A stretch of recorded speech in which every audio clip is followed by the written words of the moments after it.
মানুষের উপরে চাপিয়ে দেয়া শাসন ব্যবস্থা, জনগণের সঙ্গে সম্পর্কহীন শাসন ব্যবস্থা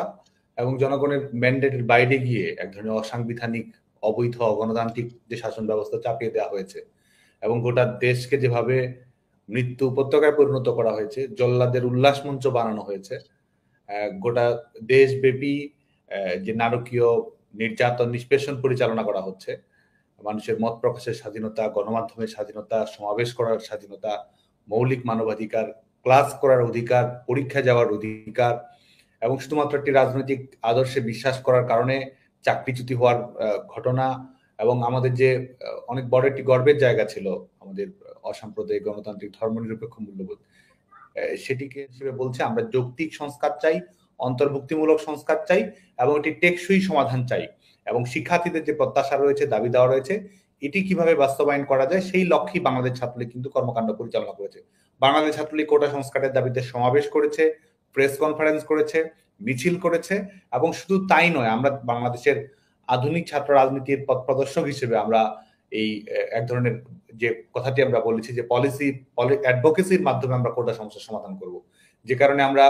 সংশ্লিষ্ট মন্ত্রণালয়, সেটি আইন মন্ত্রণালয় হোক, জনপ্রশাসন মন্ত্রণালয় হোক, শিক্ষা মন্ত্রণালয় হোক, তাদের সঙ্গে আমরা কথা বলেছি, অ্যাটর্নি জেনারেল অফিসের সঙ্গে আমরা অনেকবার মিটিং করেছি, কথা বলেছি, যাতে করে আইনগত উপায়ে এটির একটি সমাধান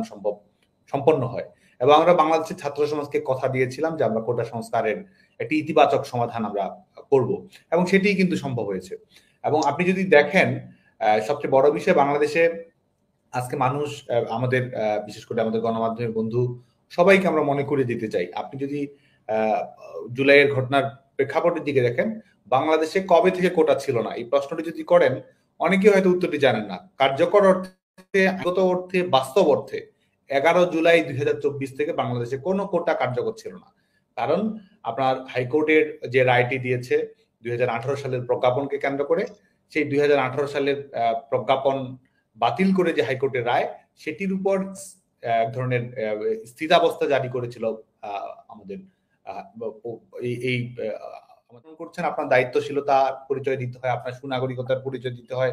আপনার সার্বিকভাবে ছাত্র সমাজের প্রতি আপনার দায়বদ্ধতা রয়েছে। তো সে কারণে সেই সময় কিন্তু আন্দোলনের হ্যাপি এন্ডিং হওয়ার কথা, সেটি না হওয়ার কারণ হচ্ছে যে এই কোটায় আন্দোলনটিকে ভিন্ন খাতে প্রবাহিত করা, এটিকে সরকার পতনের আন্দোলনের দিকে নিয়ে যাওয়া এবং এক ধরনের লাশের 5 আগস্ট দিয়ে ইতিহাসকে দেখলে হবে বলে আমরা মনে করি না। বাংলাদেশ ছাত্রলীগ, আপনি দেখুন যে এই ডোর টু ডোর ক্যাম্পেইন যখন চালু করেছে শিক্ষার্থীদের কাছে, যারা আজকে বিভিন্ন সমন্বয়ক, তথাকথিত সমন্বয়কের দায়িত্ব পালন করছে, স্বঘোষিত দায়িত্ব যারা পালন করছে, তাদের কাছেও, তাদের সঙ্গে আমাদের দেখা হয়েছে এবং সেখানেও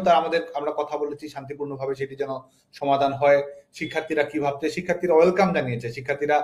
সাধুবাদ জানিয়েছে এবং আমরা বলেছি যে আমরা কোনো অনাকাঙ্ক্ষিত ঘটনা দেখতে চাই না, আমরা অপ্রীতিকর কোনো পরিবেশ দেখতে চাই না, আমরা চাই শান্তিপূর্ণ একটি সমাধান। কোটা সমস্যার সংস্কার করা এটি বাংলাদেশ ছাত্রলীগের প্রাণের দাবি, শিক্ষার্থীদের প্রাণের দাবি, এটির সমাধান আমরা চাই এবং 11 তারিখেই সেটির একটি আপৎকালীন সমাধান হয়েছে। এবং যখন